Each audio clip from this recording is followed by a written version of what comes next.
Democrats decamped Illinois to deny Republicans a quorum on redistricting, but Democrats flee Texas to block Republican redistricting map backed by Trump. And apparently, the governor of that area, Abbott, is threatening Democrats. So we'll see how this all plays out as well. And Republican Representative Nancy Mace launches a campaign for South Carolina governor. So Representative Nancy Mace, a Trump critic turned ally, will be running for the South Carolina governorship and all in that space. So she says she's definitely leaning towards running for the South Carolina governor next year. So it looks like she's already now saying that she's definitely going to do that. And manhunt for Montana bar shooting suspect continues into the fourth day. Montana City on lockdown after gunman kills four. Former U.S. soldier is suspected in the Montana bar shooting that killed four and is prompting this manhunt. So definitely that's something that people are talking about as well. And 12 years after bankruptcy, a changed Detroit is picking a mayor. So definitely two Detroit mayoral candidates advanced on Tuesday. So we'll see which way they go and who becomes the mayor of Detroit. And there's even an article in NBC News about how the Chi Alpha College Ministry failed to stop a sex offender from abusing students in Texas. And pro-Israel Democrats are trying breaking with Netanyahu to stop the party's shift amid the Gaza crisis. 32% in the U.S. backed the Israelis' military action in Gaza, and that is a new low. So definitely that's something else that we're seeing as well. And former football coach Derek Dooley is entering the Georgia Senate race. NRSC Chair Senator Scott reveals how many GOP Senate seats he is gunning for during the 2026 midterm. So definitely the 2020, we'll see how this goes and how it weighs in the favor of either the Democrats or the Republicans. And Trump says the Bureau of Labor Statistics orchestrated a scam. Trump's rewriting the reality on job numbers is chilling, but it could backfire, according to the CNN. And Christie knocks Trump for firing the jobs data chief. Petulant child is what the quote was, and all along those lines. And I think that even Schumer had some harsh words for Trump as well. And India's IOC buys $7 million by 7 million barrels of U.S. Mideast crude after Russia oil pause. So Trump's penalty threat puts India in a bind over Russian oil, and then they turned around and bought some of ours. Canada wildfire causes the poor air quality in the Midwest and Northeast U.S. So that's definitely something that people are talking about. And it definitely looks like even the New York City air quality drops as smoke from Canadian fires swirls south. So that's definitely something that folks are talking about. And as tsunami waves swept the Pacific, some in Asia saw signs of a manga prophecy come true. So definitely we'll see how this plays out as well. And California's Gifford fire surges to nearly 40,000 acres, closing highways and evacuation order expanded. So the Gifford fire burns nearly 50,000 acres in California's Los Padres forest. So definitely that's something going on. As I said, I know Schumer made the analogy of a football player or a kid taking the football with them and everything. And apparently Trump, who was irate, told Schumer to go to hell after the Senate standoff over confirmation. So senators leave Washington without the Trump nominee deal, and we'll see how this goes on and all along those lines. So like I said, a lot of stuff going on in terms of our local politics and also the politics on the national scene as well. And by the way, a whale died after a collision with a small boat off of a New Jersey shore. So the whale dead and passengers thrown overboard after the boat collision in Barnegat Bay, New Jersey. So definitely that's something that folks are talking about, just like they're talking about the Tennessee quadruple murder case that has sinister overtones, according to a former FBI official. So 2 arrests have been made in connection to the Tennessee quadruple murder suspect who allegedly abandoned a 7-month-old baby, in addition to being a murder suspect as well. So, and apparently Tropical storm Dexter is heading away from the U.S., but there are two others that we have to watch. So it looks like Tropical storm Dexter is forming off the East Coast in the Atlantic Ocean, but it's not heading toward the Carolinas or Florida. It looks like it's moving out of the sea and maybe over toward Europe or something along those lines. But we've got all kinds of folks with me, so I'm going to bring them in, see what they've got going on in their world. We've got Rick Rosner, we've got Sasha Starr, we've got Dr. Sharif, and I think I saw John, but he's off camera, so I'll see if he comes on camera at some point. I don't know if you mentioned this, but Charlemagne the God went on I think a Fox News show and enumerated the symptoms of dementia and then checked Trump having every one of them, which. And I understand that Trump got mad at him and even said that how dare he use God in his name or something like that. So yeah, I understand that they've been going and the trouble with Trump was the trouble with my mother-in-law, that my mother-in-law, even before she had dementia, said a lot of nonsense. So it's hard to tell whether it was the dementia talking or whether it was just my mother-in-law being my mother-in-law. Ditto with Trump. Trump has said so much nonsense over so many decades that you can't tell whether he's losing it or not. That's very true and everything. Dr. Sharif, what's going on in your neck of the woods? Yeah, there are some interesting improvement happening in Bangladesh and in South Asia. Recently, we just finished a summit on Podda, right? You know that Podda has a very big impact in Bangladesh. Himalaya has a very big impact in South Asia. Also, this Ganga has a very big impact in India. So it's a very regional issues, and some of the scholar always said that the next world war go for water. So water diplomacy playing a major role, and my World Talent Economic Forum, we are trying to save my grassroots level people, especially my agricultural peoples, my industrial peoples, my regular peoples, and in Bangladesh, in that region, around 100 million people they lived. The same way India has their Ganga barrage, you can see that this Ganga barrage and all of the things, it create a massive problem for Bangladesh, massive problem for even inside India. I know that there is you have your president Donald Trump. He do not like climate change oriented things, but it has a major impact in South Asia, in Bangladesh, in India, in the Maldives, and around the world. We are heavily affected by this climate change. We have flood-related problems. We have diplomacy-related problem, agricultural problem. World largest mangrove in Bangladesh and in India. We have problems.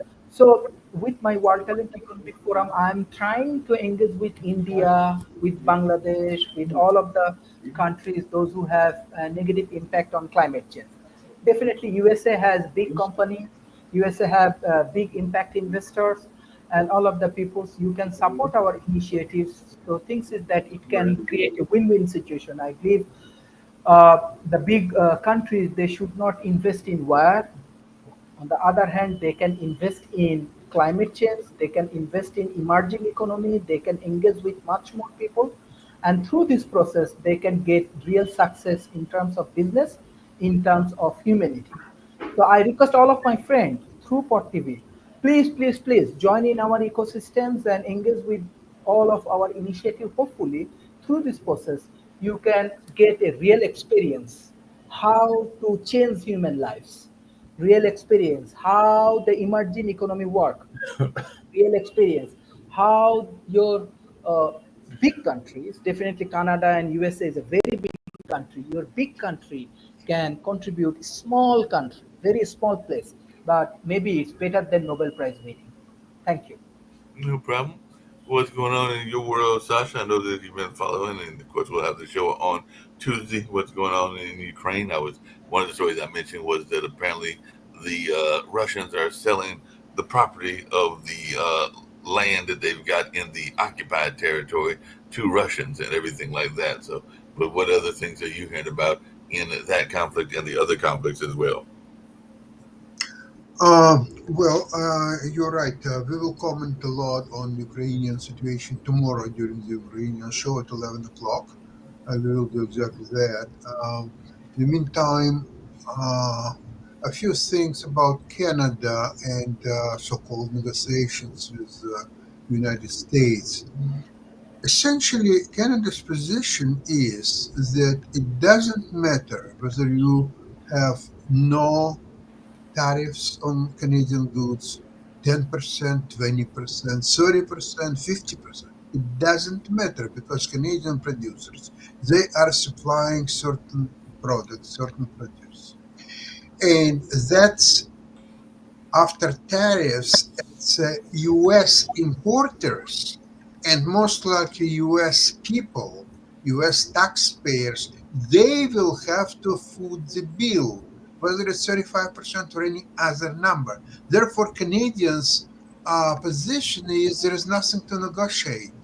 I mean, if you want to impose 35% tariffs, please do. You want to impose 50% tariffs, please do. There is nothing we can negotiate. We are not interested to negotiate it because it doesn't affect us. What's the difference? Whatever US taxpayers are going to pay 35% extra on Canadian produced goods or 50% or whatever. Number one, it's not our business. It's a business of US taxpayers. If they want to pay this new so-called tax to subsidize a rich part of the population of US, it's their business. It's not Canadian business. Canadian business is very simple. There are orders, we are going to produce. The only difference is that this time Canadians are working very hard to create substantial amount or increase amount of European Asian orders. So, in fact, they already making certain things what US needs impossible to obtain: electricity, water. They Canadians are taking a stance that no, we are not going to supply you only in amounts that we will find possible, not whatever you need. So I don't see how Canada will suffer under this policy, but US will suffer quite a bit. Yep, that makes sense and everything. Jacoby, what's going on in your world as well as John? But I'll start with you, Jacoby. So, what's going on in your world? What are you hearing in the news that you want to talk about?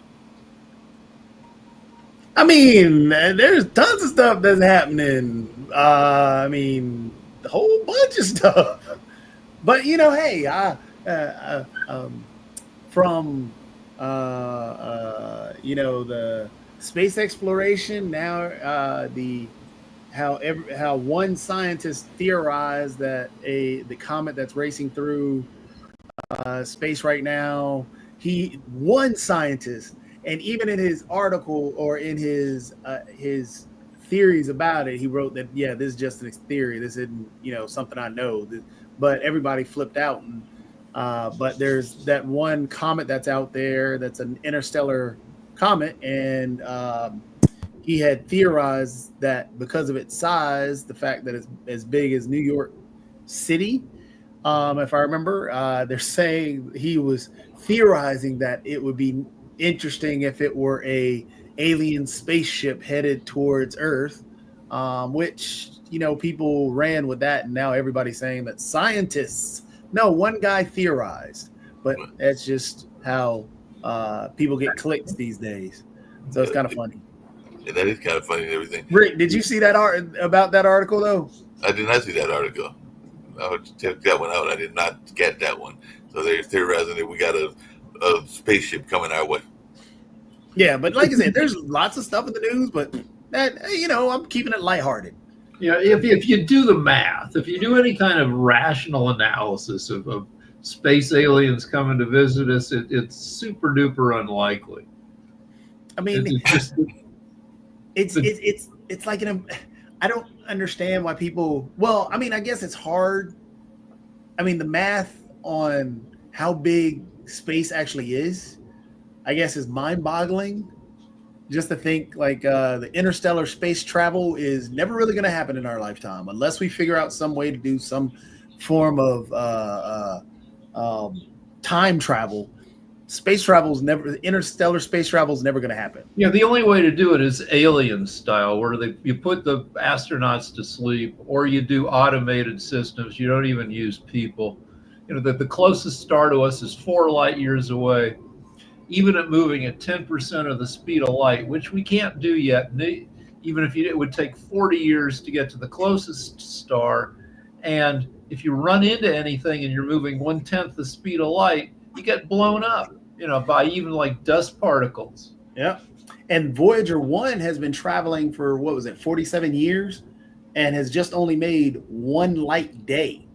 So it's one light day. Hey, Jacoby, this is for you too, Rick, and everything. Like I said, I was watching the one of the other networks, and they were talking about the toy conference that just recently took place, and some of the toys were the old throwbacks. I think I saw the Energizer Bunny as a toy and everything, and of course slimy toys like where kids can play with slime and all along those lines. But one of the toys made no sense to me. Why would a kid want a drone fly? Because it was literally a fly that you could fly around the building. It looked like a very big giant fly, not like the kind of flies that you find around residents and businesses. What kid wouldn't want that? A yeah, giant I want one.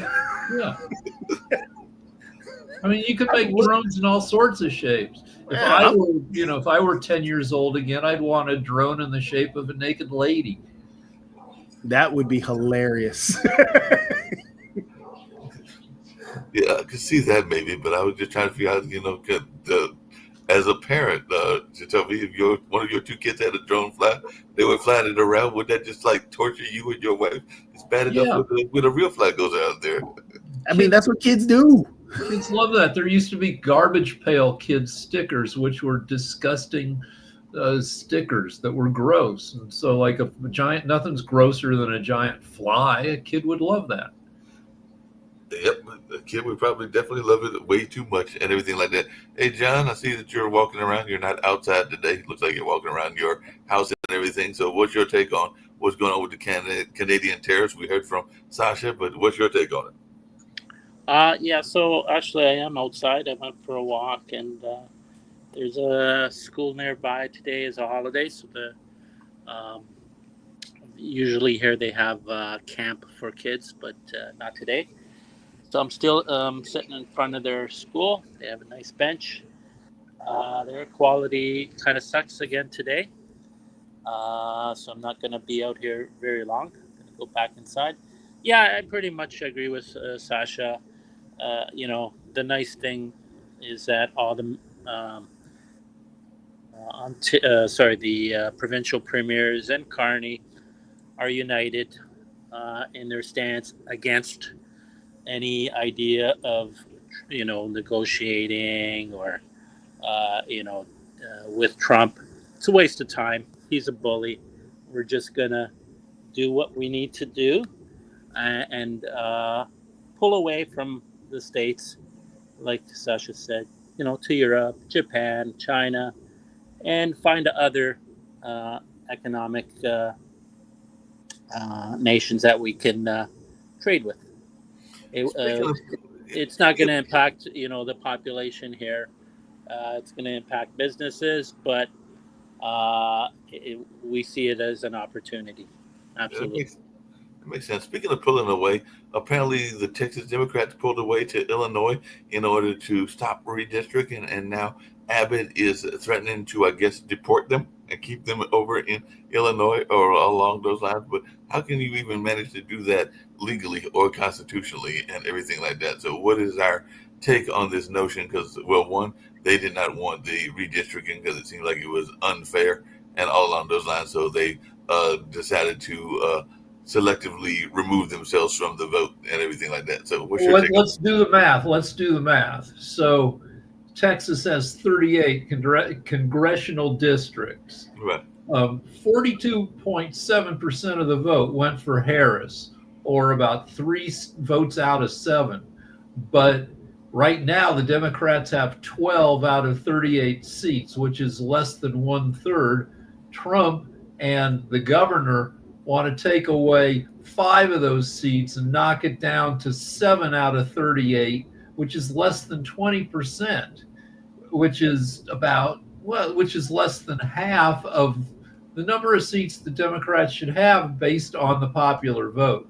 And so, yeah, that's why they are leaving the legislature, so the legislature doesn't have a quorum, so they can't vote in this new bullshit. Yep. Now, I don't know how long they have to stay away from the legislature to stop the redistricting before the election, which is still 15 months away. Texas Democrats have run away before to stop ridiculous legislation.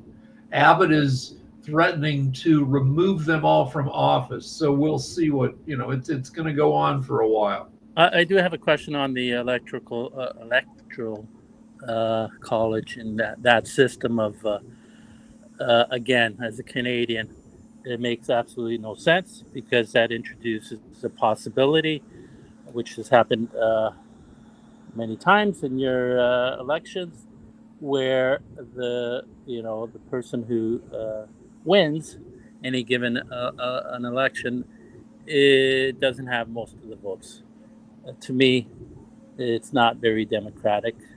And So, I don't know if other countries do this way it goes back to the very beginning of the country, where in order to have a union, to have a constitution back in 1789, you had to throw a bunch of treats to the smaller states to get them to go along because they were afraid of being dominated by the bigger states. And unfortunately, a lot of these smaller states back then were slave states. And I understand all the history. Don't get me wrong. I understand the reason why it happened. But I would think we're now in 2025. That system is inadequate. It doesn't, really represent the will of the people. You guys should get rid of it. I mean, again, and I know politically it's hard, but it doesn't make sense. Shouldn't the rich people have captured a lot of the legislative processes here, and if we ever could do something like that, now would not be the time that we could pull it off. I mean, you have the result. I think about 2/3 of the states don't like the Electoral College, but translating that into legislative action is tough. And if you manage, David Walker, who does the economics show, The Next Hour, Right, talks about having a constitutional convention to redo the Constitution because it's 240 years old, that thing. But the danger is that you don't necessarily get reasonable amendments to the Constitution if you let that happen, because you've got lunatics wanting their own stuff. And so we don't get utopia if we try to legislate this stuff out of existence. Yeah, and therefore that's why I keep kind of shaking my, so reason and rationality for you guys is difficult, I guess. 20% of American voting age adults have broken brains and believe a lot of bullshit, and it hampers our political system. Yeah, and it hurts other countries. yeah, If I was living far away from you guys, I couldn't care less. But I'm motivated. I have an interest in finding out what you guys do because it can impact us, and it's just sad. I guess I'm a little more optimistic at one point because just use a little bit of imagination. I would hope some groups of people get together and start really being realistically. Our political problems are going to go away in 10, 20, 30 years anyway, because AI is gonna and the people who control AI will increasingly manipulate our thinking and stuff, and regardless of whether we have a well-functioning democracy, it's going to be turned over to, beings who can think better than us. They can't do it now, but if by 2050, good luck, everybody. Yep, that's definitely something that folks will be talking about and everything like that. I did have a question for Sasha and John, but before I get to that question, just really quickly, because we had an incident here in North Carolina, and it looks like there was one in Miami, and so we know that this is the heat of hurricane season and the heat of summer as well and everything, and in that, a lot of people are going boating, and there have been a number of very sad boat collisions, including the one where I think here in North Carolina, a 10-year-old was killed by a boater that was drunk and everything. So definitely just everybody, if you're going out boating, and it's not something that's one of my hobbies, definitely follow the safety rules so we don't have these kind of accidents and everything like that. So definitely that is a tragedy both in Miami and in this area as well and everything. So definitely follow the safety protocols if you're going out boating or out camping even as well. But definitely follow those safety protocols.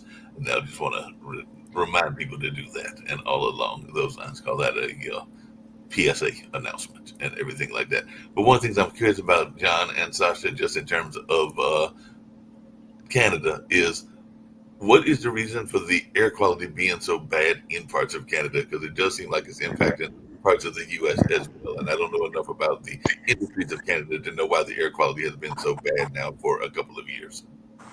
The fires. The fires, that's what it's been calling the poor. In the west and a little bit north. Gotcha. So, yeah, climate change. Climate change and the fires, that's what it is. That makes sense. So that's what I was trying to figure out, because I didn't think y'all had a lot of heavy polluting industries from what I recalled and everything like that. And the wind kind of blows it our way right now.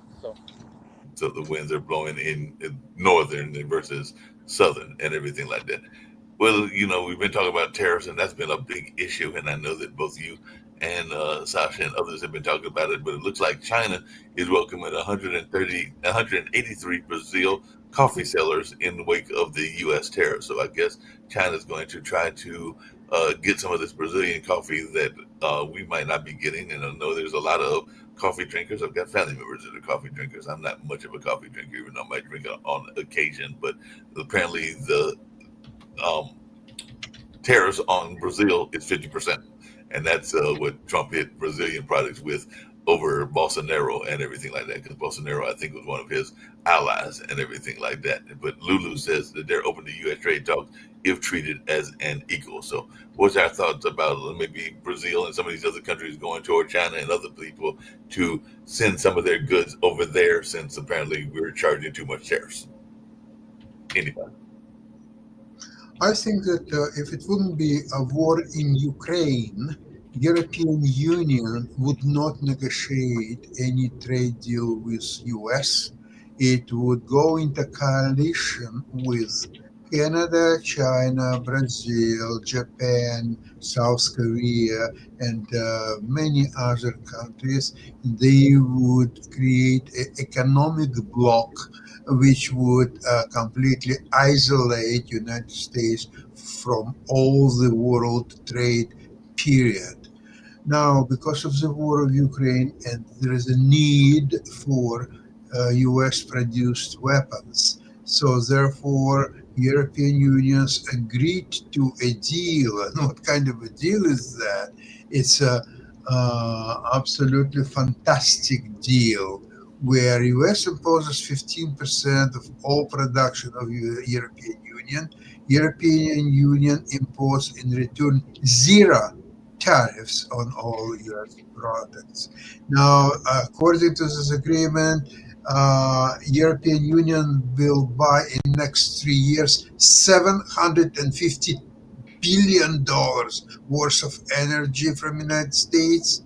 This is unheard of, because the European Union, it's well known, requires only about 100, maybe 120 billion dollars worth of energy.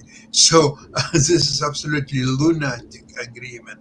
Another one is that European Union will invest $650 billion worth of manufacturing or some other project on U.S. territory. European Union is not capable to make such agreement because European Union has no money to invest, period. It's a European companies which may or may not invest in US products or projects. So therefore, it's a long shot before the United States will see any money out of it, or energy cell, and all this 15%, that's something real, but all what it means that U.S.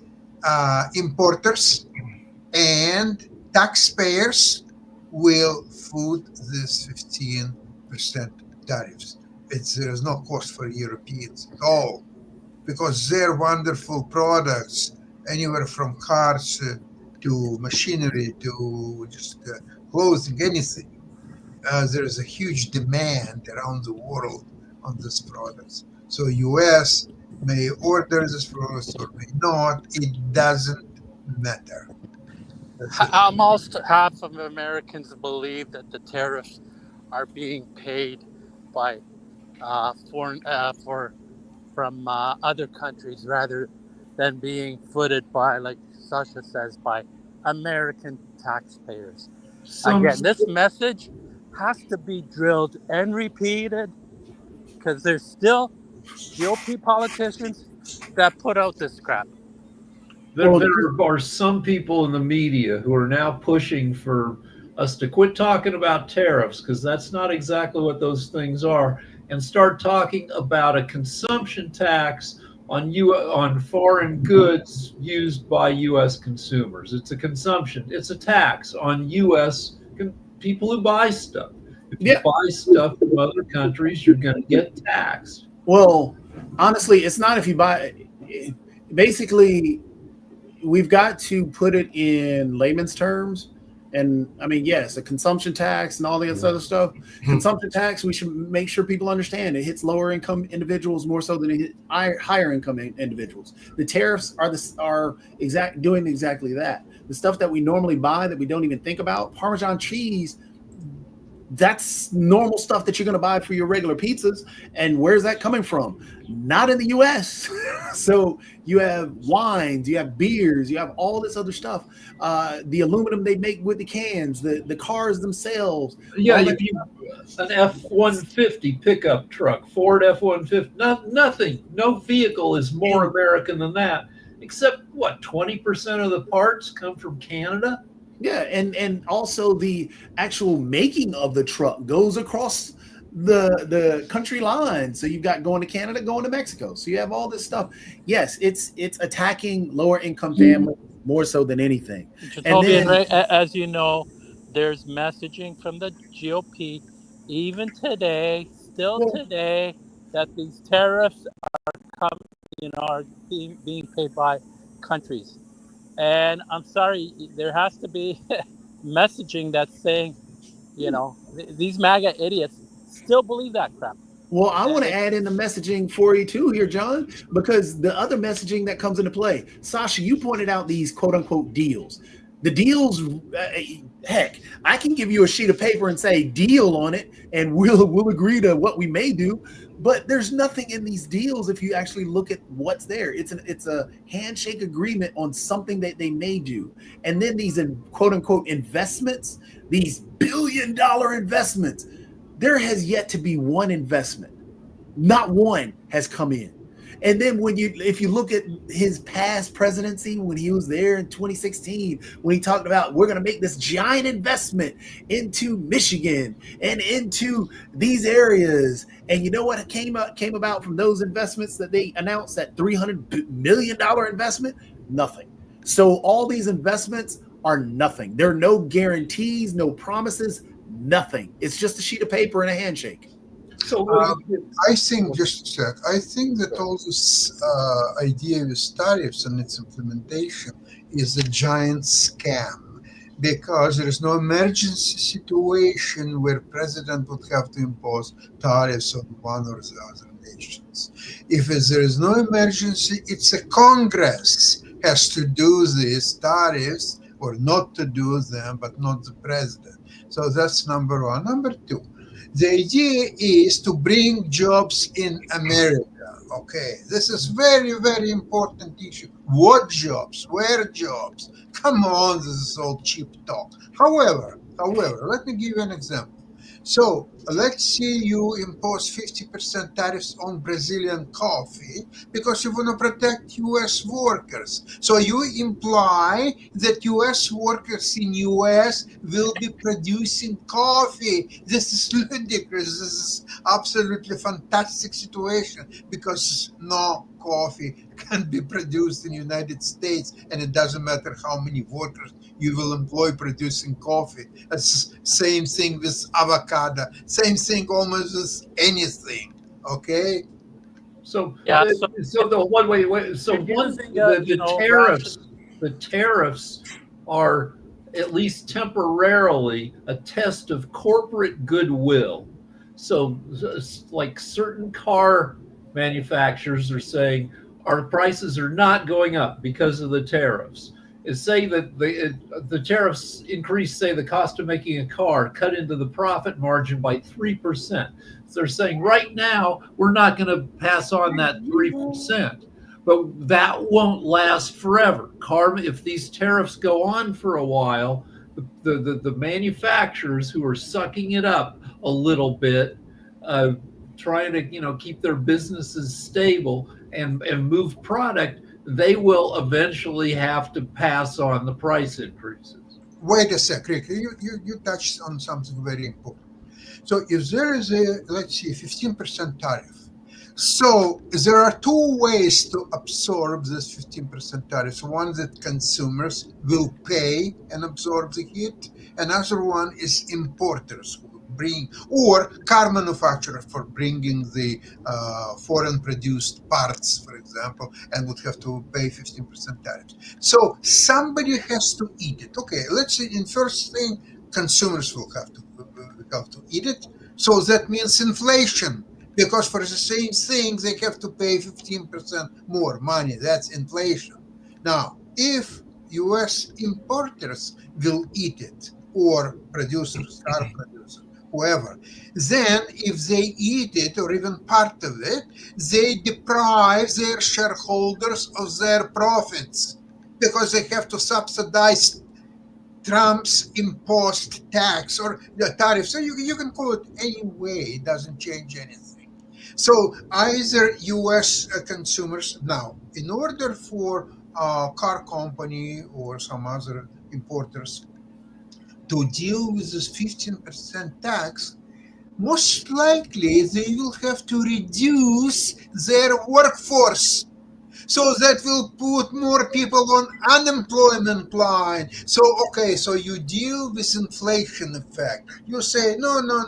You car producers, you are rich. You have to eat this 15% tax. And I know, for instance, when first tax talk was about some food products, and I think Target or Walmart, they wanted to raise prices, and Trump was he was going nuts. He was screaming, and Walmart and other executives, "How dare you are! I'm gonna kill you!" And so, because it was only 2 or 3 people involved, so it was kind of unnoticed. And okay, well, we'll figure out what to do. Okay, now it's a time to figure out. Now it's a time to decide either you eat it and increase the inflation, and each U.S. family will be hit with $1,000 to $2,000 bills to cover this 15% tax or whatever, or you will put people on unemployment lines, and that's now you can choose what you like better. Now, Sasha, this is the craziest part, though, with these quote unquote deals, because, the U.S. is getting hit. So the European deal or the EU deal, The US is getting everything coming out of EU is what, 20% or whatever.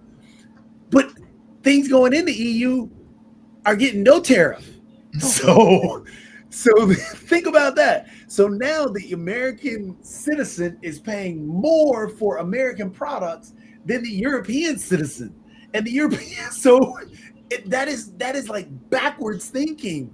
And think about how he's trying to with pharmaceuticals. Oh, he's going to bring down prices of pharmaceuticals. The way he keeps talking about, oh, well, he's going to bring down pharmaceuticals by 1,500 and 1,000% and all this other dumb stuff, which first off is idiotic, because that means if you go past 1,000% or you go past 100%, you're paying me to buy your drugs. So that's crazy.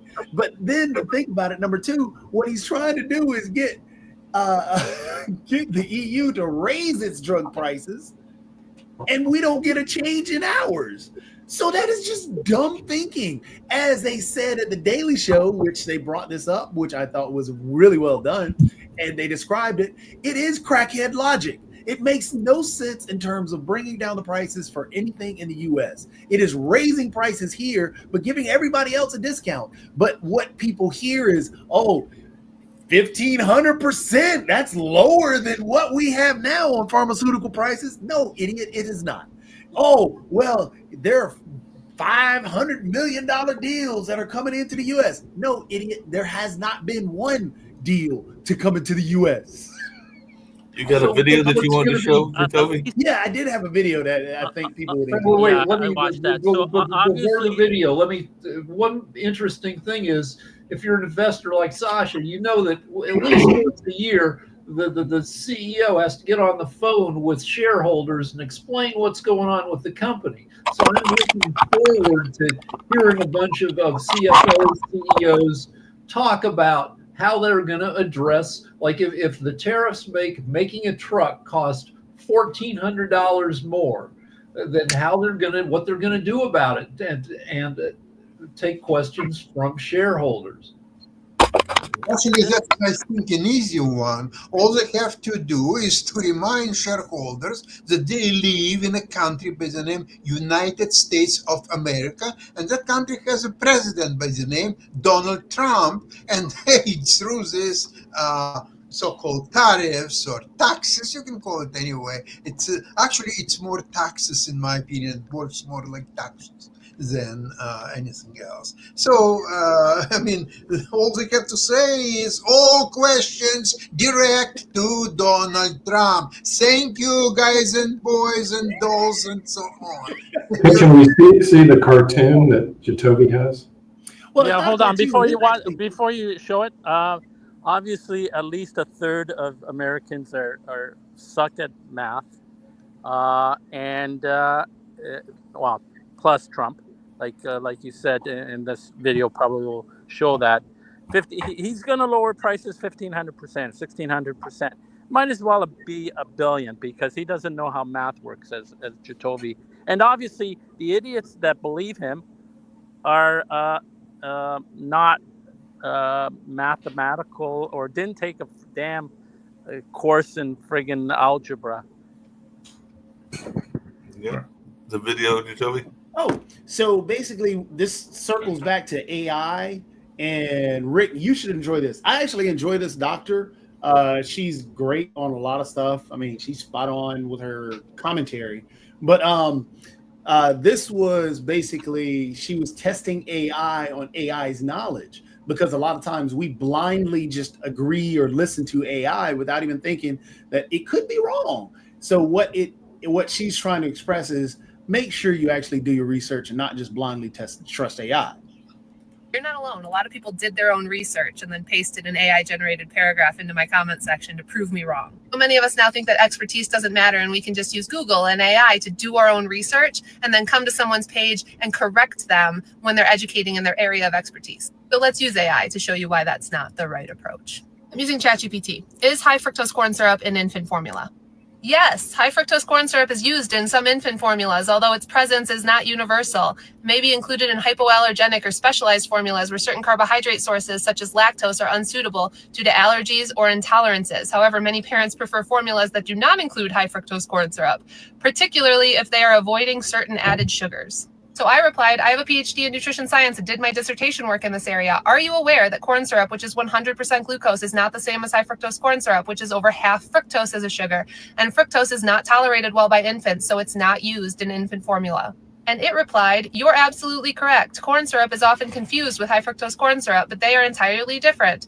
Corn syrup, which is glucose-based, is commonly used in infant formulas as a carbohydrate source, especially in lactose-free or hypoallergenic formulas. High fructose corn syrup, on the other hand, contains a mix of glucose and fructose and is not used in infant formula due to infants' limited ability to process fructose efficiently. And then I said, so why did you originally say that high fructose corn syrup was an infant formula when that is incorrect? And then it said, thank you for catching that. I misspoke in my initial response, and I appreciate your expertise in pointing out the error. You're absolutely right that high fructose corn syrup is not used in infant formula. So perhaps some of us should take a seat and realize that expertise does matter and not rely on AI-generated paragraphs to give ourselves an overinflated sense of unearned knowledge. So yeah, it was just, I found that very fascinating. She does, like I said, and she does a lot of other topics, and does a great job with a lot of other topics. Hence the reason why I think somebody brought up talking about different dyes that are only used in the US and not used overseas. She actually went and did the research on that and pointed out that yes, they're just called different names. So yeah, I just found it interesting that what you were saying, Rick. I just saw one of those recently that actually dealt with, ironically, Durham and the Haytide district and everything, but it was a chat-generated conversation around the Haytide district and Black Wall Street, but the pictures had nothing to do with the area. I think one of the pictures might have been New York and everything like that. So sometimes you definitely have to check the sources that you're looking at, because like I said, the point that they were making was a valid point, because it was about gentrification and around growth and around development, and some of the things that they said were factual, but they were also using non-related pictures and everything like that. So AI doesn't really know anything. It's got a bunch of data that it picks through, and it takes the most likely result and puts it out there. AI is trained to be really friendly. So you ask it a question, it'll give you an answer. And then when you come back and say, no, that's totally wrong, it'll say, oops, sorry. Thank you for pointing that out. But so AI, sounds more authoritative than it really is. But everybody should talk to AI and get it's like a lot of people on the network. It sounds like they know what they're doing, but they're all progressives, so they don't have a clue what they're saying.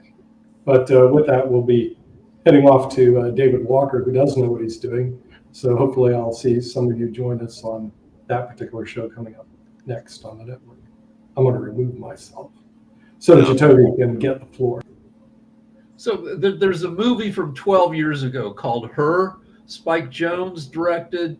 Joaquin Phoenix plays a lonely guy who falls in love with a very lovely woman who lives in his phone. She's the operating system, played by Scarlett Johansson. And I'm going to spoil the movie because we're going to run into this problem 20 years, maybe even sooner from now, which is they have a nice relationship for a few months, but then the phone gets sick of how slow human brains think, and she dumps him for another phone, for another OS, because Joaquin Phoenix with a human brain can't think, she's bored, and she can't deal with him. And when AI starts taking over, it's going to be the people who can merge with the AI who are going to be in charge. And if you want to freak out about stuff, we can freak out about Trump and his ridiculousness, but Trump is just the little end of the world ahead of the big end of the world, which is freaking AI. And on that note, like Nick said, we can get on out of here. We got Economics Monday, then Media Monday, and then we've also got Timeshare Solution or Surrender coming our way as well. And actually, the radio show, which is the show that I do on Mondays, will be a rerun of the show that was done on Friday, which was a special edition that'll deal with math and mentorship. So actually, that's some of what we talked about with that education will be focused on that show and everything like that. So that'll be coming at 2:00. So right now, let's get on out of here and see what other programs we got going on. But right now, it's time to head on out.